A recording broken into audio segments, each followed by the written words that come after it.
हे everyone, welcome back R's insight. कैसे हैं आप लोग? होप करती हूँ आप लोग अच्छे होंगे।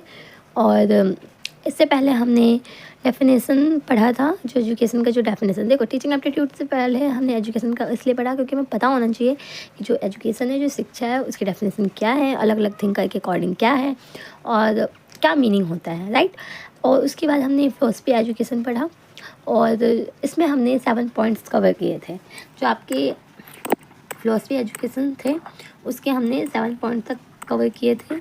और फिर आज हम जो है उसका जो पार्ट सेकंड है ह्यूमनिज्म, मतलब वीडियो का पार्ट सेकंड है, और जो हमने फिलॉसफी एजुकेशन पढ़ा था ना उसके आगे के हैं ये पॉइंट्स। ठीक है, तो हम स्टार्ट करते हैं। हम इसमें पहला जो मतलब 8 पॉइंट्स वाला जो है वो है आपका ह्यूमनिज्म। ह्यूमनिज्म क्या है? ह्यूमनिज्म की मतलब बात करें तो ये एक ना फिलोसफी है जो ये मानती है कि हर ह्यूमन, ठीक है, उनका जो बिहेवियर है ना, बिहेवियर से ही वो अच्छा होता है। उसमें आगे बढ़ने की जो भी पोटेंशियल होती है वो उसके बिहेवियर से ही दिखता है। ठीक है, तो ह्यूमनिज्म क्या कहता है कि humanism is a psychological and educational approach that emphasize the inherent goodness, freedom, dignity, potential of human being. Focus on self growth, personal choice. किस पे ये फोकस करता है?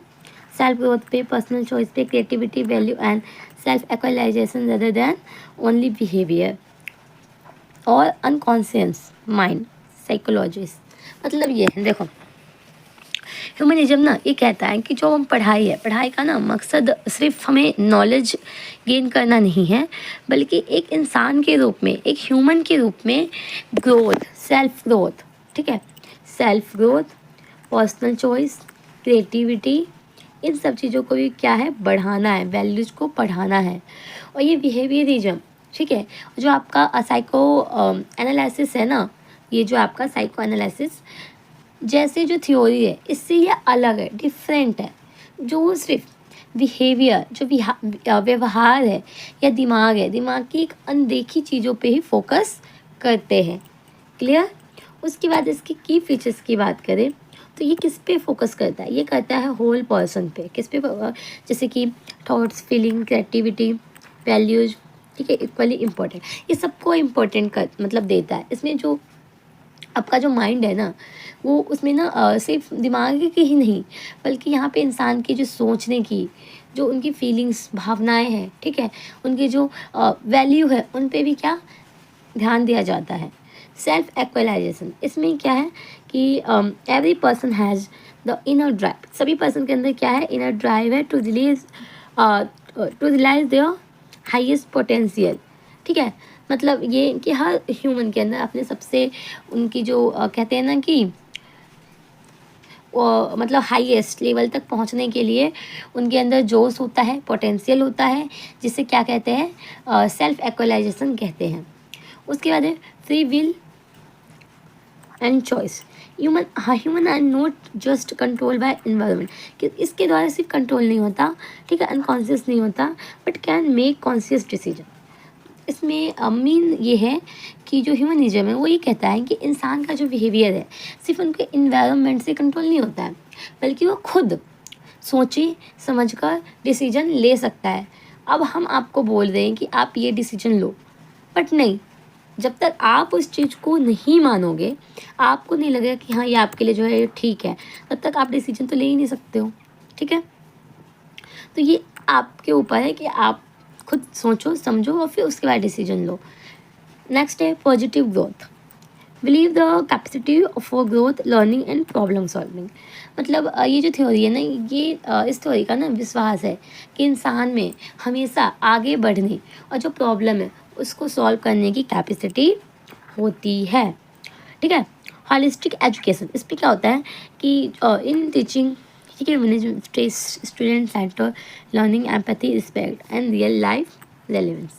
मीन कि यहाँ पे ना एजुकेशन में सिर्फ इसका मतलब है स्टूडेंट जो है वो सेंटर लर्निंग हो, जहाँ टीचर को स्टूडेंट के प्रति क्या हो, एम्पैथी हो और रिस्पेक्ट भी रखना चाहिए। ठीक है, यहाँ पे मेन थिंकर की बात करें तो मेन थिंकर है लाइक अब्राहम मैस्लो, ठीक है, कार्य होगा।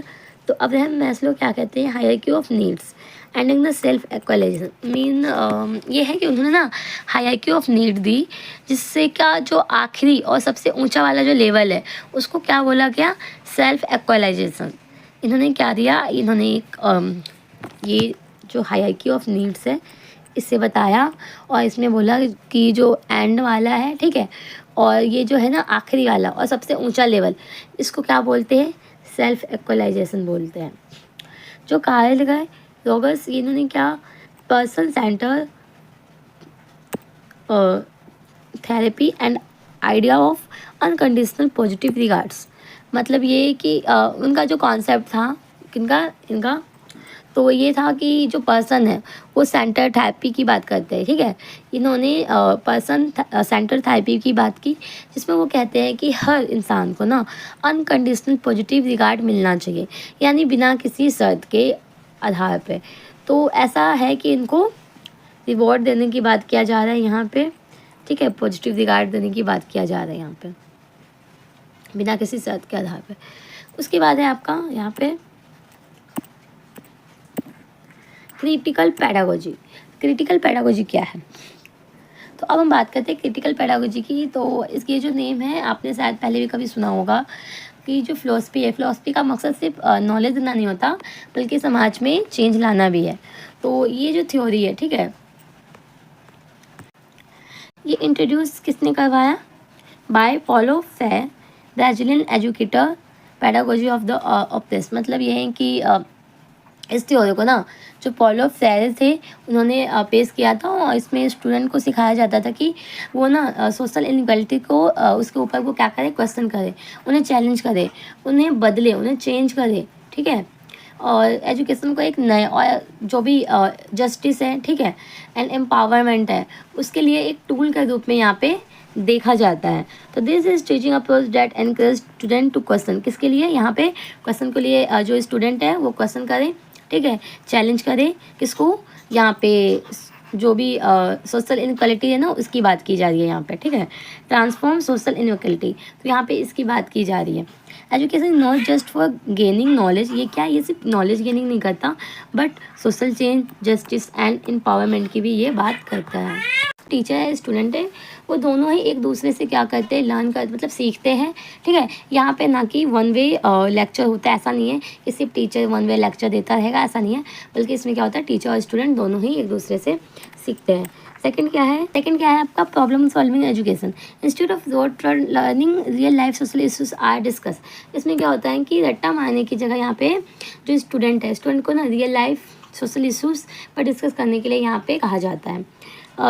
कॉन्शियसनेस, ठीक है, इसमें क्या है, student develop awareness of power. इसमें स्टूडेंट जो है स्टूडेंट को ना पावर अवेयरनेस के लिए डेवलप करने के लिए स्टूडेंट्स को बोला जाता है। इनइक्वालिटी एंड जस्टिस, मीनिंग ये है इसका कि जो स्टूडेंट है, स्टूडेंट को समाज में जो भी मौजूद पावर है, इनइक्वालिटी है, या फिर एनीवन, ठीक है, कुछ भी अन्याय वगैरह जो है, तो इसमें क्या है कि जो स्टूडेंट हैं, ठीक है, स्टूडेंट को समाज में जो भी मौजूद पावर है, जैसे कि इनइक्वालिटी है, अन्याय है, तो इसके बारे में यहाँ पे अवेयर किया जाता है। एंड अगेंस्ट बैंकिंग मॉडल, इसमें क्या है कि जो भी ये जो फेयर का जो आइडिया था, आइडिया के खिलाफ थे।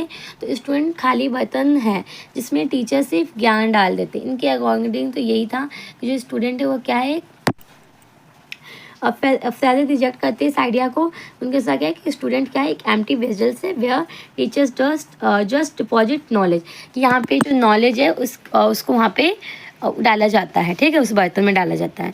एम्पावरमेंट क्या है कि education should make a learner capable of perceiving operation and transforming society. जो एजुकेशन को कैसा होना चाहिए कि make a learner capable of perceiving operation, ठीक है, एंड ट्रांसफॉर्मिंग सोसाइटी। नेक्स्ट है आपका कनेक्टिविज्म। कनेक्टिविज्म क्या होता है आपका कि जो ये कनेक्टिविज्म है ना, अगली जो थ्योरी है कनेक्टिविज्म, इसमें जो भी डिजिटल युग की जो लर्निंग थ्योरी है वो इस थ्योरी को जॉर्ज सिमन्स ने दिया था। अब पढ़ते हैं हम इसे, क्या है, तो ये थ्योरी को किसने दिया था? जॉर्ज सिमन ने दिया था जो 2005 में, एंड स्टीफन डॉन्स ने। It is a learning theory for digital age. मतलब ये कौन सी थ्योरी है कि जो डिजिटल एज में एक लर्निंग थ्योरी है। इस पर फोकस किया जाता है knowledge distribution across network of connection, जैसे कि people, digital tools, internet, communities. अब लर्निंग की बात करें तो यहाँ पे ability to find, connect and use information effectively. अब ओवरऑल हम इसे समझें तो देखो, ये थ्योरी कहती है कि ज्ञान सिर्फ किताबों में नहीं है, बल्कि नेटवर्क में जो भी मौजूद है, यानी जो लोग हैं ना, डिजिटल टूल्स और इंटरनेट, ये इनमें है। ठीक है। और सीखने से मतलब है कि जो नेटवर्क है, नेटवर्क से जो भी जानकारी को ढूंढना या उन्हें जोड़ना या सही तरीके से जो इस्तेमाल करना है, ये यहाँ पे सीखना जो बोला गया ना, कि लर्निंग का यहाँ पे ये मतलब है कि नेटवर्क से जो भी इंफॉर्मेशन मिलना हमें, ठीक है, या फिर हम किसी चीज़ को सर्च कर रहे हैं तो एक तरीके से कनेक्शन निकालना वहाँ पे, तो ये है राइट। इसके जो की प्रिंसिपल्स है कौन कौन से? Learning is a process connecting specialised nodes, ठीक है, सोर्स ऑफ इन्फॉर्मेशन। मतलब जो सीखने का जो स्पेशलाइजेशन सोर्स है ना, उसको यहाँ पे बोला गया है कि जो सीखना है वो स्पेशलाइज सोर्स ऑफ इन्फॉर्मेशन को कनेक्ट करने का एक क्या है? प्रोसेस है। Diversity of opinion essential for knowledge. मतलब अलग अलग जो डाइवर्सिटी ऑफ ओपिनियंस है, ठीक है, ज्ञान के लिए क्या है? ज़रूरी है। Knowledge exist in network, not just in books और टीचर्स। जो नॉलेज है वो नेटवर्क में होती है और ना कि सिर्फ टीचर और बुक्स में, ठीक है। Capacity to know more important than what is currently nose.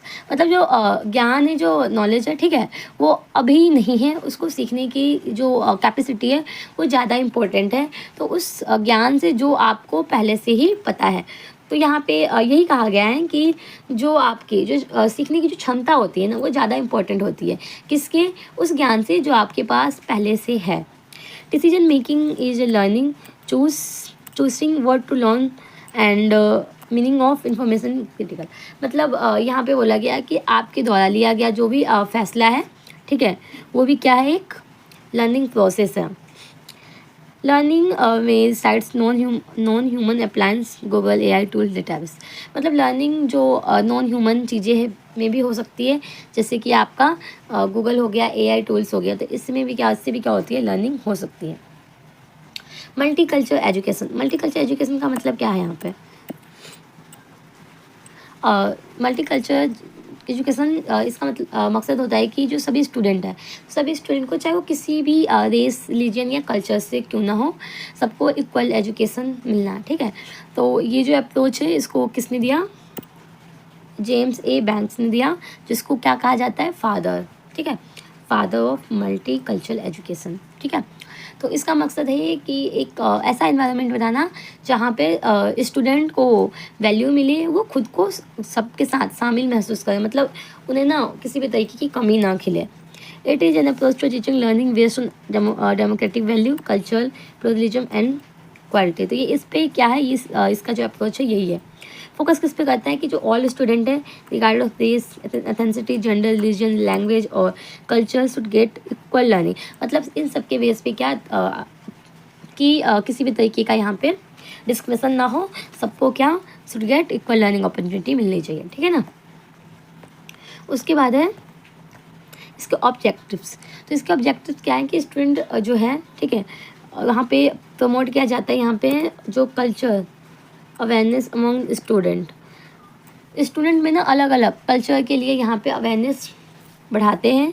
Reduce prejudice of stereotypes. मतलब जो स्टेरियोटाइप्स और जो प्रेजुडिस है उसको कम करें, ठीक है। जितने भी कम्युनिटी है, सभी कम्युनिटी को जो एजुकेशन है वो इक्वल मिले, ठीक है। ऑल कम्युनिटीज़ को इनकरेज करें, ठीक है। Respect, tolerance and acceptance of diversity. मतलब सभी जो है, ठीक है, सभी कम्युनिटी यहाँ पे एक तो इक्वल है, ठीक है। और स्टूडेंट के जो जितने भी ग्लोबल सिटीजन है उसके रूप में उसको तैयार करना, ये आपका ये जो स्टूडेंट है इसको ग्लोबल सिटीजन के रूप में यहाँ पे तैयार करना। की कैरेक्टरिस्टिक क्या है? तो की कैरेक्टरिस्टिक है इंक्लूसिवनेस, इक्वालिटी, इंटीग्रेशन, एम्पावरमेंट। अब इंक्लूसिवनेस का मतलब क्या है यहाँ पे? तो ये करिकुलम इंक्लूड, इसमें डाइवर्स कल्चर पर्सपेक्टिव को रखा जाता है। इक्वालिटी मतलब जितने भी स्टूडेंट हैं, ठीक है, वो फील जो है, ठीक है, all student feel valued. Integration का मतलब यहाँ पे क्या है कि जो history literature an example for multiple culture है, जैसे अलग अलग कल्चर के जो एग्जाम्पल है उसको उसकी पढ़ाई को भी यहाँ पे शामिल करें। ठीक है, उसके बाद है एम्पावरमेंट। एम्पावरमेंट में क्या है, student from marginalised groups feel represented.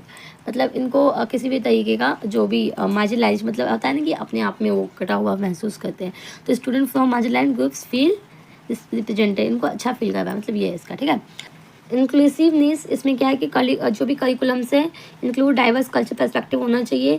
All student क्या फील वैल्यू करे, ठीक है, मतलब सब लोगों के साथ इक्वालिटी हो सभी के साथ। इंटीग्रेशन में history literature example from multi culture, ये सारे इसके मल्टी कल्चर के एग्जाम्पल्स हैं। एम्पावरमेंट की बात करें तो student from marginalised group feel represented.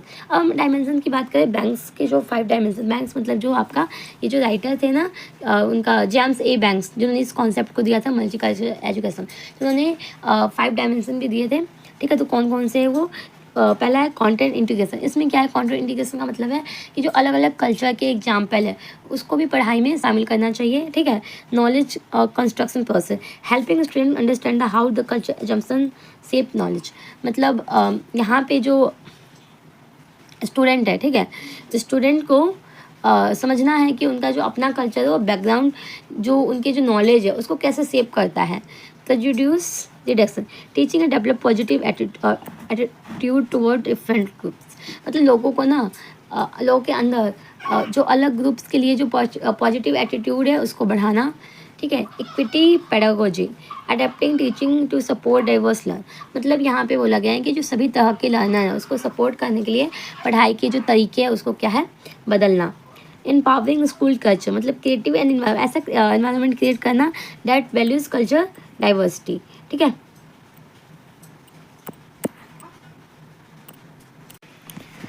Next है आपका Harvard gardener theory of multiple intelligence 1983। मतलब इनका जो कॉन्सेप्ट है वो क्या है, जो हार्वर्ड यूनिवर्सिटी के जो साइकोलॉजिस्ट थे हार्वर्ड गार्डनर, उन्होंने 1983 में, ठीक है, 1983 में अपनी किताब, उनकी जो बुक है, उनका जो बुक है उसका नाम है फ्रेम्स ऑफ माइंड, ठीक है, में यह थ्योरी दिया था। और उन्होंने इंटेलिजेंस को एक अलग तरीके से डिफ़ाइन किया। इन्होंने इंटेलिजेंस को एक अलग तरीके से डिफ़ाइन किया, जैसे the ability to solve problems to create products that are value in one more culture setting. मतलब ये कि जो इंटेलिजेंस है वो एक सिर्फ एक चीज़ नहीं है, बल्कि अलग अलग एबिलिटीज़ को मतलब बहुत सारे जितनी भी एबिलिटीज़ है, ठीक है, अलग अलग, तो उसका एक कलेक्शन है।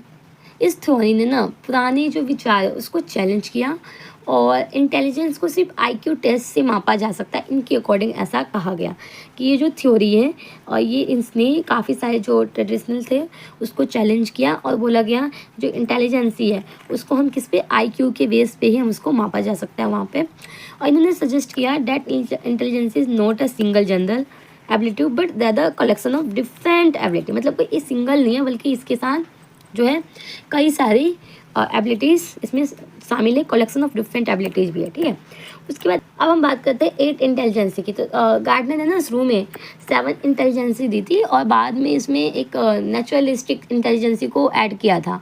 तो चलिए हम स्टार्ट करते हैं कि कौन कौन से हैं। लिंग्विस्टिक इंटेलिजेंसी की बात करें तो ये था कि sensitive to spoken and written language. ठीक है, यहाँ पे एबिलिटी टू यूज वर्ड की बात की गई, एंड जैसे राइटर, जर्नलिस्ट, टीचर्स। इसमें क्या था कि इसका मतलब है कि शब्दों का इस्तेमाल करने के लिए और लिखी हुई जो भाषा है उसको समझने की जो कैपेसिटी है इसमें उसकी बात की गई थी। ठीक है, जैसे कि राइटर जो काम करते हैं वो यही करते हैं, वो बोलते भी है, लिखते भी हैं, और शब्द जो होते हैं, वर्ड जो होते हैं उसको समझते भी है। ठीक है, जर्नलिस्ट का भी यही काम होता है और टीचर का भी यही काम होता है। लॉजिकल मैथमेटिकल इंटेलिजेंस, इसमें कैपेसिटी किसकी बात की गई थी, कैपेसिटी फॉर रीजनिंग की, प्रॉब्लम सॉल्विंग की और लॉजिकल एनालिसिस की। मतलब ये जो है आपका लॉजिकल मैथमेटिकल इंटेलिजेंसी, ठीक है, तो इसमें इसका मतलब था कि जो रीजनिंग है, जो प्रॉब्लम सॉल्विंग है, जो लॉजिकल है, एनालिसिस की कैपेसिटी है वो इसमें होती है।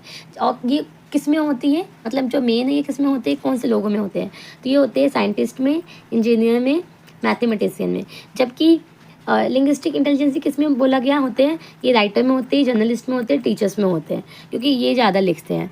और वहीं पे यहाँ पे reasoning, problem solving, logic analysis, ये किस में बोल दिया, ये साइंटिस्ट में होते हैं, इंजीनियर में होते हैं, मैथमेटिशियन में हो।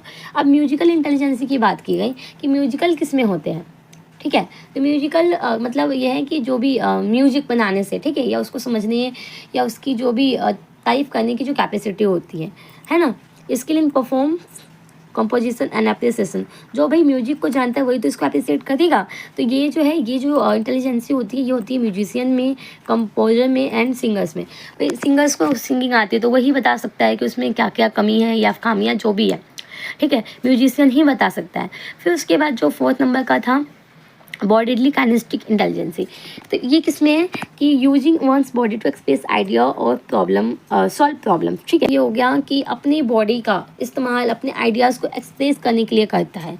और वो ऐसा व्यक्ति कौन होता है, वो होता है एथलीट्स, है ना। वही तो अपनी बॉडी को यूज करते हैं अपने आइडियाज़ को एक्सप्रेस करने के लिए, है ना। Dancer, surgeons, actors. तो आपका स्पाटियल इंटेलिजेंस, इसमें क्या है, एबिलिटी टू थिंक इमेज, मतलब फोटो को देखना, उसको विजुलाइज करना, ये एक क्रिएट मेंटल पिक्चर, मतलब कोई भी 3D इमेज में सोचना या फिर अपने मेंटल में, मतलब दिमाग में पिक्चर्स को क्रिएट कर लेने की जो कैपेसिटी होती है। देखो, किसी भी फ़ोटो को देखना, ठीक है, या फिर किसी भी फ़ोटो को अपने माइंड में बना लेना, विजुलाइज कर लेना, ये जो होता है ये किसके अंदर होता है, तो ये पेंटर में ही होता है। पेंटर को आप देख सकते हो कि कहीं भी कोई पेंटिंग देखा, उसने बनाना स्टार्ट, उसके माइंड में वो विजुलाइज हो जाता है। डिजाइनर का भी यही काम होता है, पायलट्स, आर्किटेक्ट्स का भी यही काम होता है, ठीक है, कि कोई भी किसी भी चीज़ को उसने देखा, घर या किसी भी तरीके का, और फिर उसने उसी डिजाइन में उसको बना दिया। तो ये जो है ये स्पाटियल इंटेलिजेंसी है। 6 नंबर का है आपका इंटरपर्सनल इंटेलिजेंसी। इसमें क्या है इंटरपर्सनल में कि इस मतलब यहाँ पे ना दूसरों के जो फीलिंग्स है ना, दूसरों की जो फीलिंग्स है, understanding and interactive effective with other, तो जो भी दूसरों की जो फीलिंग्स है, मोटिवेशंस है, ठीक है, उसके जो भी इरादे उसको समझना, उनके साथ अच्छे से इंटरेक्ट करना। और ये किस में होता है, ये काउंसलर में होता है, ठीक है, ये काउंसलर में होता है, लीडर में होता है, टीचर्स में होता है। यही तो ये काम करते हैं। अगर टीचर की बात करें तो वो किसी बच्चे को देख के उसकी काउंसलिंग कर लेता है, उसे मोटिवेट करता है, क्या बनना चाहते हो, किस राह पे चलना है, मतलब सारी चीज़ें कौन बताते हैं, टीचर्स बताते हैं। अगर आपका कोई लीडर है तो वो भी आपकी काउंसलिंग कर लेगा, या काउंसलर, ठीक है। उसके बाद है इंट्रापर्सनल। अब देखो, अभी हमने पढ़ा इंटरपर्सनल, अब ये है आपका इंट्रापर्सनल। इंट्रापर्सनल मतलब होता है खुद को समझने की जो भी इंटेलिजेंसी होती है, मतलब खुद को समझना, ठीक है, अपनी जो फीलिंग्स है, अपनी जो ताकत है उस पर ध्यान देना, मतलब कैपेसिटी ऑफ सेल्फ अवेयरनेस की बात की जा रही है, रिफ्लेक्शन की बात की जा रही है, ठीक है। अंडरस्टैंडिंग वन ऑन्स इमोशन, अपने आप के इमोशंस को समझना। और ये कौन होता है, फिलोसफर्स होते हैं, ठीक है, साइकोलॉजिस्ट होते हैं, मॉन्क्स होते हैं, यही होते हैं, ये खुद को समझते हैं, ठीक है। तो खुद को मतलब खुद को समझाना, अपनी भावनाओं या जो भी इनके पावर ताकत उस पर क्या करते हैं, ध्यान देते हैं। और ये फिलोसफर्स होते हैं, मॉन्क्स होते हैं। फिर है नेचुरलिस्टिक, मतलब वही है जो एंड में इसको ऐड किया गया था, मतलब प्राकृतिक के हिसाब से। तो इसका मतलब था कि नेचर को पहचानने वाला, उसको क्लासीफाई करने वाला, ठीक है। इसमें क्या, ability to recognise category and interact with nature, किसके साथ, नेचर और इन्वायरमेंट के साथ। और ये कौन होते हैं, ये होते हैं बॉटनिस्ट, फार्मर, इन्वायरमेंट, यही तो नेचर के साथ अट्रैक्ट मतलब यही तो होते हैं वो जो नेचर के साथ क्या करते हैं, इंटरेक्ट करते हैं। तो स्टूडेंट, तो ये कौन होते हैं, ये बॉटनिस्ट होते हैं, फार्मर होते हैं, इन्वायरमेंटलिस्ट होते हैं। ये जो लोग होते हैं ये क्या करते हैं, नेचर के साथ अपना इंटरेक्ट करते हैं, उन्हें समझते हैं नेचर को, ठीक है, जो भी प्लांट है, बाकी चीज़ें भी है उससे। अब इसके की फीचर्स की बात करें हम, इसके की फीचर्स क्या है ना। तो जो गार्डनर की थ्योरी, इसके की फीचर्स क्या है, intelligence is plural not singular, ये इंटेलिजेंसी जो होती है प्लूरल होती है, सिंगल नहीं होती है, ठीक है, कि मतलब ये कई प्रकार की होती है, सिंगल नहीं होती। Each individual process all intelligence but is different degree, मतलब हर इंसान में ना सभी इंटेलिजेंसी होती है, लेकिन वही अलग अलग तरीके से होती है, अलग अलग मात्रा में होती है। Education to all, education should focus on developing all intelligence not only linguistic and logic, मतलब ये कि जो एजुकेशन है इसका मतलब सिर्फ लिंग्विस्टिक या लॉजिकल स्किल को डेवलप करना नहीं होता, बल्कि जो भी इंटेलिजेंसी है, ठीक है, जितनी भी इंटेलिजेंसी हमने पढ़ा उन सबको बढ़ाना चाहिए। Promote student centre and activity based learning, मतलब यहाँ पे इस थ्योरी ने ना एक्टिविटी बेस्ड लर्निंग को बढ़ावा दिया है, और जहाँ स्टूडेंट जो है अपनी कल्चर जो भी आपके, तो इस थ्योरी से एक्टिविटी बेस्ड लर्निंग को बढ़ावा मिलता है, और जहाँ स्टूडेंट अपनी जो भी नेचुरल एबिलिटी है यूज करते हैं, तो वहाँ पे लगता है कि हाँ यहाँ पे प्रमोट किया जा रहा है। तो यहाँ पे सिंपल से बोला गया कि जो भी एक्टिविटी है ना उसको प्रमोट करना चाहिए। तो स्टूडेंट हार्वर्ड गार्डनर ने जो भी हमें सिखाया, ठीक है, कि इंटेलिजेंस है वो सिर्फ एक चीज़ नहीं है, बल्कि जो ये है ये एक अच्छे टीचर को हर स्टूडेंट में सभी इंटेलिजेंसी को पहचान कर उनके मुताबिक सिखाना चाहिए। इससे स्टूडेंट का जो पूरा विकास है वो होता है, ठीक है, हर तरीके से उसका डेवलपमेंट होता है। इस 2 पार्ट में हमने जो आपके डेफिनेशंस थे एंड फिलोसफीज थे, ठीक है, फिलोसफी ऑफ एजुकेशन के जो थे वो हमने कवर कर लिए विद की फीचर्स वगैरह के साथ। और उम्मीद करती हूँ आपको ये वीडियो पसंद आया होगा और नॉलेजेबल लगा होगा। तो that's it's for today session. मिलते हैं नेक्स्ट वीडियो में। Thank you.